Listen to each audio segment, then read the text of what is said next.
Hello guys, welcome back to my YouTube channel Ease in Learning. Our today's topic is stages of child development that comes under childhood and growing up. And ये बहुत important question है, बहुत बार आया हुआ question है कि इस directly पूछ लिया जाता है स्टेजेस ऑफ चाइल्ड डेवलपमेंट के बारे में। तो आज हम वो डिटेल में स्टडी करेंगे। एवर लुक कि इस पर क्वेश्चन कैसे आ सकता है। तो आपसे पूछा जा सकता है what do you mean by development, जो कि हम इससे पहले वाली वीडियो में डिस्कस कर चुके हैं। इसका लिंक मैं आपको डिस्क्रिप्शन बॉक्स में दे दूँगी। एंड उसके बाद में उसका सब पार्ट रहता है and define the stages of child development, जो हम इस वीडियो में कवर करेंगे एक एक करके। ऑल्दो अलग अलग ऑथर्स ने अपनी अलग अलग आइडियाज़ दिए हैं, अलग अलग मतलब उन्होंने रिसर्चेस के बिहाफ पे स्टेजेस को डिफ़ाइन करा है। बट जो नॉर्मल तरीके से स्टेजेस डिफ़ाइन होती हैं और जैसे आपको एग्ज़ाम में करना चाहिए वो हैं ये 6 स्टेजेस। सबसे पहले रहती है प्री नेटल स्टेज। ये रहता है कॉन्सेप्शन से बर्थ तक का टाइम, जो कि मतलब जब कॉन्सेप्शन हुआ है उससे 9 मंथ्स तक, जब तक बेबी का बर्थ नहीं होता है, वो पूरा स्टेज रहता है प्री नेटल का। हम इसमें पढ़ेंगे कि बच्चे का विकास कैसे कैसे होता है, कैसे कैसे वो डेवलप होता है, उसके मतलब ऑर्गन्स वगैरह कैसे डेवलप होते हैं, वो सब अभी हम डिटेल में पढ़ेंगे। Second is infancy stage. ये रहता है 0 to 2 ईयर्स। इसके भी कुछ बहुत इंपॉर्टेंट करेक्टरिस्टिक्स रहते हैं, वो भी हम अभी आगे पढ़ेंगे। Then the third is early childhood. Childhood जो है वो 2 तरीके से डिवाइड हुआ है, early and later childhood. Early childhood को माना गया है 2 to 6 ईयर्स। इसको हम और भी चीज़ें बोलते हैं, वो हम अभी डिटेल में जानेंगे। Then fourth is later childhood. ये रहता है 6 to 12 ईयर्स और ये एडोलेसेंट्स के पहले का पीरियड रहता है। Fifth is adolescent. एडोलेसेंट पे अलग से भी क्वेश्चन आ जाता है कि एडोलेसेंट को स्ट्रेस एंड स्टॉर्म की स्टेज क्यों कहा जाता है वगैरह वगैरह, वो उस पर हम अलग से भी बात कर सकते हैं और इस वीडियो में भी मैं थोड़ा बहुत कवर करने की कोशिश करूँगी। And the last is adulthood. Adulthood रहता है 18+ ईयर्स, मतलब जो 18 साल से ऊपर के लोग हैं उन सबको एडल्ट माना जाता है। सबसे पहले हम जानेंगे प्रीनेटल स्टेज की करेक्टरिस्टिक्स के बारे में। सो ये जो आप डायग्राम देख रहे हैं यही है पूरा मतलब प्रीनेटल स्टेज। इसको 3 पार्ट्स में हम बेसिकली डिवाइड कर सकते हैं। फर्स्ट रहता है जर्मिनल पीरियड, जो कि 0 to 2 वीक्स का रहता है। इसमें मतलब सिर्फ ये जर्मिनल पीरियड जो रहता है इसमें मतलब कोई भी कांटेक्ट नहीं होता है बच्चे का मदर से, और मतलब कोई भी फूड इनटेक नहीं होता है, ये सिर्फ नॉर्मल पीरियड रहता है। उसके बाद में बच्चा कन्वर्ट होता है 3 to 8 वीक्स के पीरियड में, जो कि रहता है एम्ब्रियोनिक स्टेज, और इसमें बच्चे का फोर ब्रेन, मिड ब्रेन और हिंड ब्रेन जैसे मतलब चीज़ें डेवलप होती हैं, जैसा आपको पिक्चर में दिखाई दे रहा है। एंड द लास्ट स्टेजेस जो कि 9 वीक से लेके बर्थ तक का टाइम रहता है, मतलब आप ये भी समझ लीजिए 3 मंथ्स ऑनवर्ड्स रहता है, 3 मंथ्स to 9 मंथ्स का पीरियड रहता है, ये फीटल का पीरियड रहता है। और इसमें बच्चा पूरी तरीके से डेवलप होता है, पूरी तरीके से मतलब अपनी शेप ले लेता है, उसका जो भी फेस का फेशियल स्ट्रक्चर रहेगा और जो भी हैंड्स वगैरह उसके जैसे भी रहेंगे, वो पूरा जो फॉर्मेशन है वो फीटल स्टेज में रहता है। एंड ये पूरा पीरियड अगर हम वीक्स के हिसाब से देखें तो it is of 40 weeks, and अगर हम डेज़ के हिसाब से देखें तो ये कम्प्लीटली 280 डेज़ का रहता है, मतलब 9 मंथ्स 10 डेज़ हम इसको बोल सकते हैं कि ये पूरा पीरियड इतने दिन का रहता है। You can take the screenshot of this or you can pause the video and write these things or characteristics. It is everything that I have explained earlier. मैंने जो भी समझाया है वो मैंने प्रिस्क्राइब फॉर्म में इसमें लिख दिया है, तो you can write it down. अब हम सेकेंड स्टेज की बात कर लेते हैं, जो कि रहती है इन्फेंसी स्टेज, और इसकी करेक्टरिस्टिक्स देख लेते हैं डिटेल में। दीज आर सम करेक्टरिस्टिक्स जो कि आप हेडिंग एस मतलब बुलेट पॉइंट्स बना के इसको आप डिफ़ाइन भी कर सकते हैं अगर लॉन्ग में आ जाता है क्वेश्चन तो। So first is infancy is a hazards period. आपने देखा होगा किसी भी न्यू बॉर्न बेबी को, अगर आपने देखा होगा तो उसको सब लोग कितने केयरफुली उठाते हैं, मतलब उसका सिर भी संभलता नहीं है, हैंड मूवमेंट्स भी, मतलब सब कुछ अच्छे से कवर करना होता है दूसरे पर्सन को जो कि मतलब मैच्योर है, जो उसको उठा रहा है या फिर उसको कोई भी चीज़ मतलब खिला पिला भी रहा है, तो हर चीज़ बहुत ध्यान से करनी पड़ती है, क्योंकि सबसे ज़्यादा जो डेथ देखी जाती हैं बेबीज़ की वो इसी पीरियड में देखी जाती हैं। अगर गिर जाता है बच्चा तो उसके सर पे भी चोट लग जाती है, जो अगर वो बड़ा होता है तो उसके बहुत तकलीफ़ हो जाती है उस चीज़ के चलते, तो ये बहुत ही ज़्यादा हज़ार्डस पीरियड रहता है। Second is attracted towards bright objects. जो छोटे छोटे बच्चे होते हैं वो ट्विंकलिंग ऑब्जेक्ट्स पे बहुत अट्रैक्टेड होते हैं, इसलिए जो टॉयज़ वगैरह उन्हें दिए जाते हैं वो ब्राइट कलर्स के दिए जाते हैं, या फिर उसमें कुछ ऐसी चीज़ हो जैसे साउंड हो, उसमें कुछ साउंड की तरफ बच्चे बहुत अट्रैक्ट होते हैं। Third is crying is the only language. अब 2 साल का बच्चा है, वो बात नहीं कर सकता, वो अपनी फीलिंग्स को कैसे एक्सप्रेस करेगा? तो थ्रू क्राइंग। वो सिर्फ रोने से अपनी फीलिंग्स को एक्सप्रेस करते हैं। उन्हें भूख लगती है तो वो रोते हैं, उन्हें मम्मी चाहिए होती है, उन्हें पापा चाहिए होते हैं, या फिर उन्हें कुछ भी, मतलब उन्हें नॉर्मल अगर उनको फ्रेश वगैरह भी होना होता है तब भी उनको सिर्फ रोना ही होता है। उनकी सिर्फ रोना ही एक लैंग्वेज रहती है, एक ज़रिया रहता है। Next is a period of false assumptions. आपने देखा होगा जितने भी छोटे बच्चे हैं वो हर एक लाइक जो फीमेल लेडी रहती हैं वो उनको अपनी मम्मी जैसी लगती हैं, और जो मेल लोग रहते हैं, जो लड़के लोग रहते हैं, वो सब उनको अपने पापा जैसे लगते हैं। तो ये फॉल्स एजम्पशंस का भी पीरियड रहता है। And the last is a period of radical adjustment. बच्चे को एडजस्ट करने में बहुत प्रॉब्लम होती है। आपने अपने मम्मी पापा से भी सुना होगा कि ये बहुत रोता था, ये बहुत रोती थी। अब उस समय आप लोग को तो सेंस नहीं था, बट आप एज अ बेबी आपको एडजस्ट होने में बहुत प्रॉब्लम हो रही थी, तो ये रेडिकल एडजस्टमेंट की भी एज रहती है। So these are some characteristics. आप इसको एलैबोरेट करके लिख सकते हैं इस पीरियड की। अब हम बात करेंगे थर्ड स्टेज के बारे में। सो हमारी थर्ड स्टेज रहती है अर्ली चाइल्डहुड। अब इसकी करेक्टरिस्टिक्स देख लेते हैं। सो the first is children become self centred. अब इसकी जो उम्र होती है, मतलब 2 से 6 साल तक के जो बच्चे होते हैं वो सेल्फ सेंटर्ड होते हैं। उन्हें अपना, मतलब वो कुछ ना कुछ करते रहेंगे कि आपका ध्यान उनकी ही तरफ रहे, मतलब आप उन्हीं को देखते रहें, उन्हीं को अप्रिशिएट करते रहें। तो ये उन बच्चों के अंदर होती हैं क्वालिटीज़। फिर आ जाती है टॉय एज। ये टॉय एज इसलिए है क्योंकि इसमें ज़्यादातर बच्चे जो होते हैं वो, मतलब उन्हें, अगर बॉयज़ हैं तो ये कॉन्सेप्शन भी बना हुआ है कि अगर बॉयज़ हैं तो वो सुपरमैन से के खिलौनों से खेलेंगे, अगर गर्ल्स हैं तो वो बार्बी डॉल्स के मतलब टॉयज़ से खेलेंगी। तो ये जो एज रहती है इसी में ये टॉयज़ वगैरह से खेला जाता है, इसीलिए इसको टॉय एज भी बोलते हैं।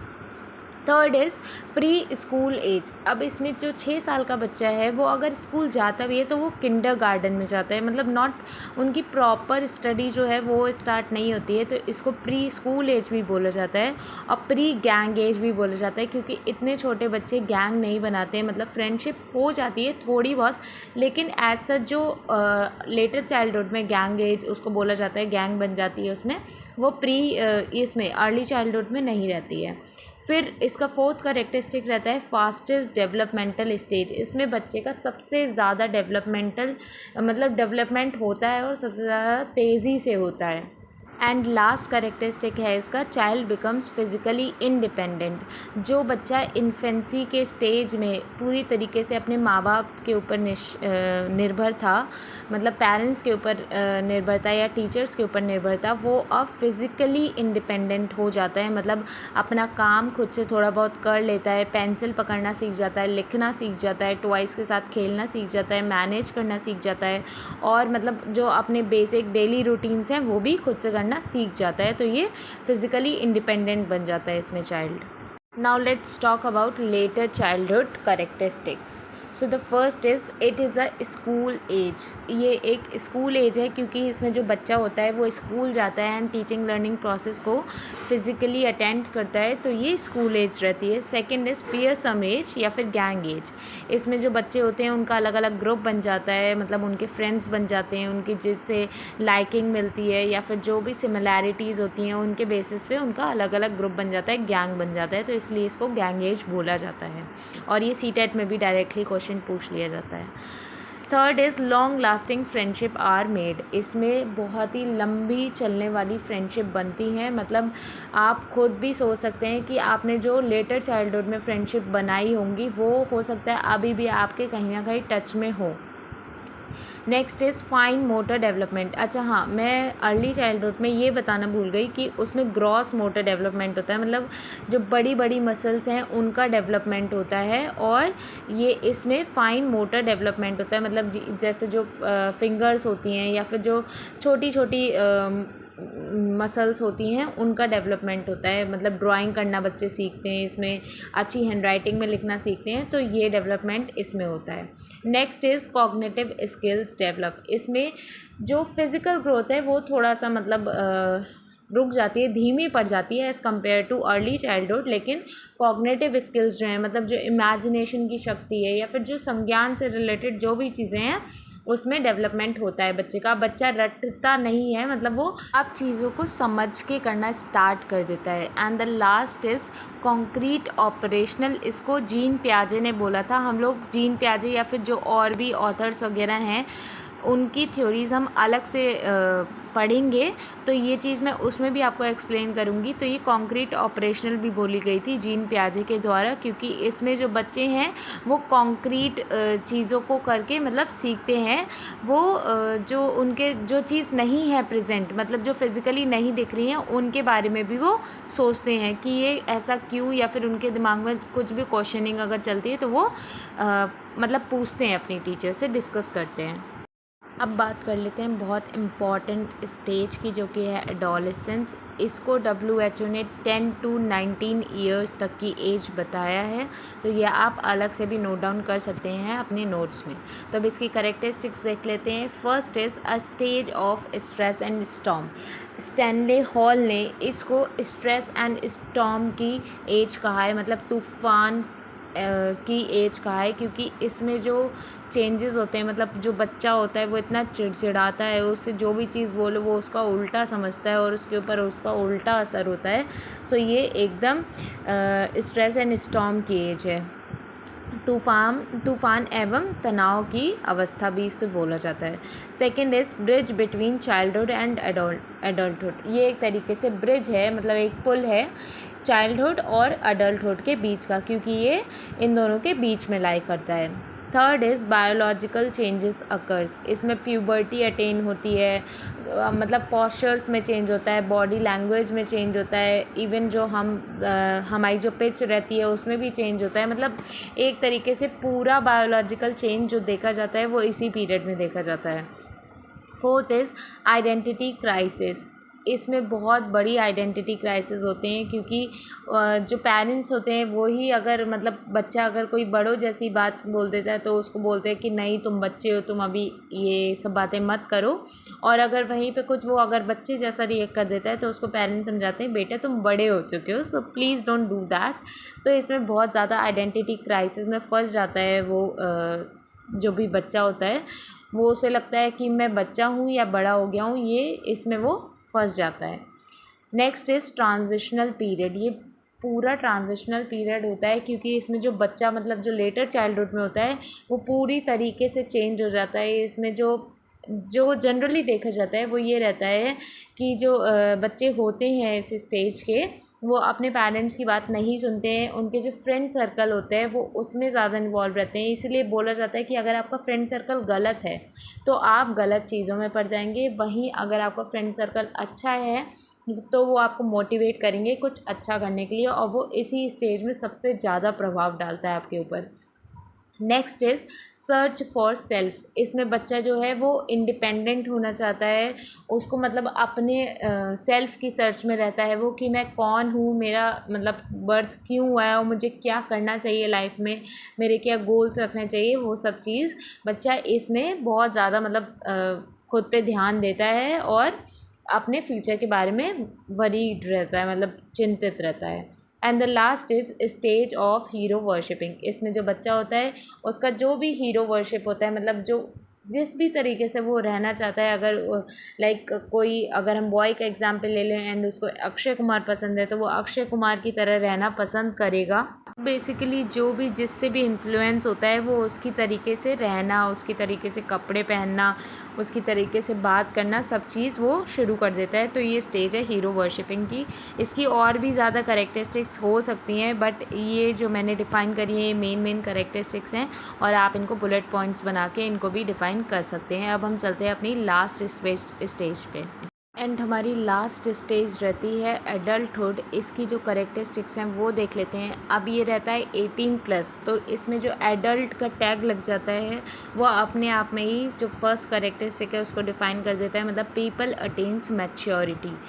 जो लोग होते हैं उनको मैच्योर्ड पीपल कहा जाता है।